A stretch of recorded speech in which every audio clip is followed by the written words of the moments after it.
ಅಕ್ಕ, ಇಲ್ಲಿ ಶಾಪ್ ಇಟ್ಟಾಗಿಂದ ನಿಮ್ಗೆ ಕಸ್ಟಮರ್ ಬರ್ತಾ ಇದ್ದಾರೆ. ಕೆಲವ್ರು ತಗೊಂತಾರೆ, ಕೆಲವ್ರು ತಗೊಂಡಿಲ್ಲ. ಆದ್ರೂ ನೀವು ಅವ್ರ ಸಂಗ ಕ್ಲೋಸ್ ಆಗಿ ಹ್ಯಾಪಿ ಮಾತಾಡ್ತಿರಲ್ಲ, ಅದು ಹೆಂಗೆ ನೀವು? ಇದು ಈ ಕೆಲಸ ಅಂದರೆ ನಂಗೆ ತುಂಬ ಇಷ್ಟ. ಇದು ಫ್ಯಾಷನ್ ಡಿಸೈನಿಂಗ್ ಅಂದ್ರೆ ಇಷ್ಟ. ಕಲರ್ಫುಲ್ ಲೈಫು ಎಲ್ಲರೂ ಚೆನ್ನಾಗಿದೆ ನೋಡೋದು ಇಷ್ಟ.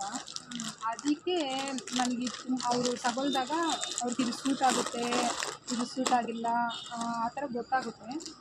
ನಾನು ಚೆನ್ನಾಗಿರಬೇಕು ಅಂತ ಇಲ್ಲ, ನಾನು ನೋಡೋರು ತುಂಬ ಚೆನ್ನಾಗಿರಬೇಕು ಅಂತ.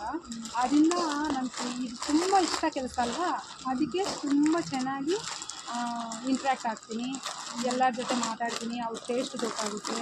ಅವ್ರ ಟೇಸ್ಟ್ ಗೊತ್ತಾದಮೇಲೆ ಅವ್ರಿಗೆ ಈ ಥರ ಮೆಟೀರಿಯಲ್ ನಾನು ತರಿಸ್ಬೇಕು, ನನ್ನ ಯೋಚನೆ ಅದೆಲ್ಲ ಇರುತ್ತೆ.